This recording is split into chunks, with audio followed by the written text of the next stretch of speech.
Hello dear students, welcome in ASC starter. Dear students, कुछ students ने मुझसे beauty and wellness का जो है पेपर मांगा था, क्योंकि उन्हें इंग्लिश मीडियम में मिल रहा था, हिंदी मीडियम में नहीं मिल रहा था। तो मेरे पास थोड़ा सा टाइम भी था और मैंने फिर इसको सर्च करा तो मुझे मिल गया है। ठीक है, मैंने इसको हिंदी में ट्रांसलेट कर दिया है। ठीक है, तो आप आराम से देख के आइडिया ले सकते हैं कि पेपर कैसा आएगा। ये मैं उनकी बात कर रहा हूँ जो ब्यूटी एंड वेलनेस के स्टूडेंट्स हैं। ठीक है, तो देखिए जो शुरू के जो क्वेश्चन आएंगे ना, जो हम कह सकते हैं कि 4 क्वेश्चन जो आएंगे, वो चाहे वो आईटी का बच्चा हो, एफएम का बच्चा हो, सबके सेम आते हैं। मतलब एक ही बुक है ना सबकी, वो एम्प्लॉयबिलिटी से रिलेटेड, तो वो उसमें से एक जैसे आते हैं। तो जैसे यहाँ पर है कि जब अधिक उद्यमी एक उत्पाद बेचते हैं तो यह उसकी कीमत को कैसे प्रभावित करेगा। देखो, अगर बहुत सारे प्रोड्यूसर जो हैं वो बहुत सारे हैं और वो एक ही प्रोडक्ट को बेच रहे हैं, तो इससे क्या होगा, प्रोडक्ट की जो कॉस्ट है, ठीक है, उसका तो कुछ पता नहीं, लेकिन उसकी जो प्राइस है वो ज़रूर कम हो जाएगी। होगा नहीं होगा? मार्केट में अगर एक ही जैसे बहुत सारी चीज़ आ रही है तो उसका प्राइस कम हो जाएगा, नहीं हो जाएगा? हो जाएगा। तो ये आपको बताना था। ठीक है, उत्तर है। और ये कह रहे 3 प्रकार की व्यवसायिक गतिविधियाँ बताओ, मतलब बिजनेस में कौन कौन सी गतिविधियाँ होती हैं, जैसे उत्पाद की, सेवा की और हाइब्रिड की। ये कह रहे 2 जल संसाधनों के नाम बताओ, मतलब पानी किस किस से मिलता है, तो नदियों से, महासागरों से। ग्रीन जॉब किसे कहते हैं, मतलब ऐसा कार्य या ऐसा व्यवसाय करना जो पर्यावरण को नुकसान ना पहुँचाए, पर्यावरण की रक्षा को ध्यान में रखते हुए किया जाने वाला कार्य ग्रीन जॉब कहलाता है। ठीक है, उसके बाद दिए गए 2 प्रश्नों में से किसी एक प्रश्न का उत्तर देना। ऐसे ही पेपर का पैटर्न रहेगा, क्वेश्चन कुछ और आएंगे। ठीक है, प्रैक्टिस के लिए। ठीक है, आपकी है। ये कह रहा उद्यमिता के बारे में भ्रांति, मतलब जो लोग बड़ी बड़ी कंपनियाँ खोलते हैं, है ना, जहाँ पे, तो उनको लेकर लोगों के मन में क्या गलतफहमियाँ होती हैं।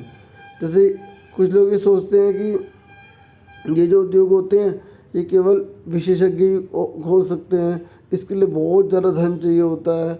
ठीक है, और केवल बड़ा व्यवसाय वाला व्यक्ति ही उद्यमी बन सकता है।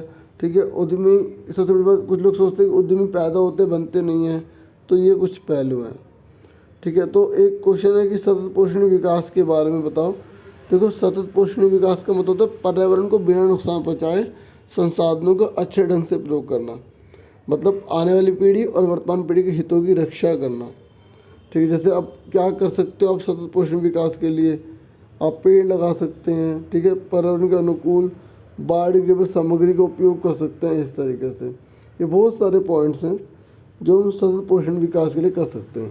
ये पेपर सिर्फ आइडिया देने के लिए, जो प्रैक्टिस पेपर है जो सीबीएसई ने इशू किया है, ठीक है, वही पेपर है। ठीक है, और ये मत सोचना कि यही पेपर आपका आ जाएगा। ठीक है, ये एक प्रैक्टिस के रूप में आप यूज़ कीजिए, और जो आपके पास बुक होगी उसके आसपास की चीज़ें कीजिए। अगर आपके पास बुक नहीं है तो देखो, मेरे पास जो बुक है जो सीबीएसई ने इशू की है वो इंग्लिश मीडियम में, अब हिंदी मीडियम में अगर उन्होंने बनाई हो तो मुझे पता नहीं, तो मैं इंग्लिश मीडियम का लिंक आपको डिस्क्रिप्शन में प्रोवाइड कर दूंगा।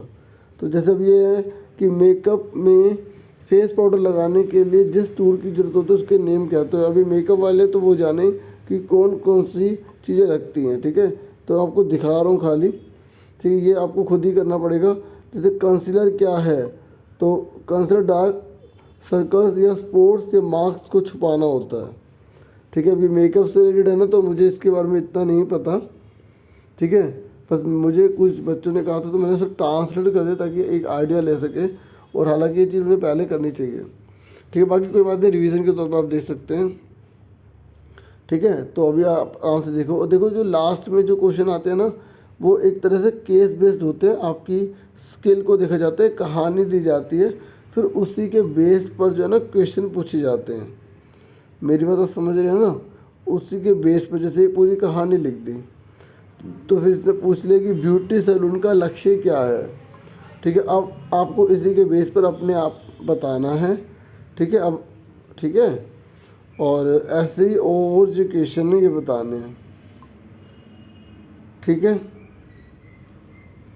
और अगर कोई बच्चा इंग्लिश मीडियम वाला देख रहा है ना, तो अगर उसके पास ये प्रैक्टिस पेपर ऐसा नहीं है तो वो, मैं क्या करूँगा, डिस्क्रिप्शन में अगर कोई बच्चे जैसे कमेंट करते हैं तो फिर मैं उसका भी डिस्क्रिप्शन में या आपको कमेंट में लिंक दे दूँगा। नहीं तो आप खुद भी CBSE साइट से गेट कर सकते हैं, ठीक है।